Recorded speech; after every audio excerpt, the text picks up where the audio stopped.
የአጭር ጽሑፍ መልእክት መላኪያ ወይም ኤስኤምኤስ ማኔጅመንት።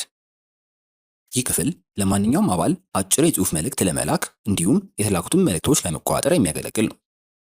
እንደገቡ በሚያገኙት ዝርዝር ላይ ከዚህ በፊት የተላኩ መልእክቶችን መታወቂያ፣ ቀናቸውን፣ ለማን እንደተላኩ፣ ርዕሳቸውን እንዲሁም የመልእክቶቹን ይዘት በዝርዝር መከታተል ይችላሉ።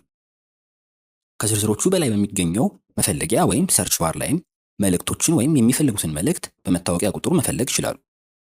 በስተቀኝ በኩል የሚገኘው ጥቅል መዳሰሻ ደግሞ መልእክቶችን አሁን ባሉበት ሁኔታ መለየትና ማየት ይችላሉ።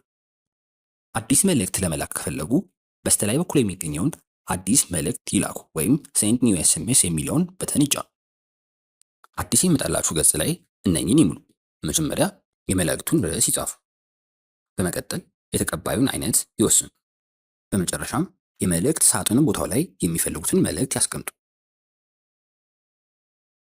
እነኚህን ሁሉ ከጨረሱ በኋላ ታች የሚገኘውን ኤስኤምኤስ ይላኩ የምትለዋን ቁልፍ ወይም በተን በመጫን የሚፈልጉትን ጥቅል መልእክት መላክ ይችላሉ።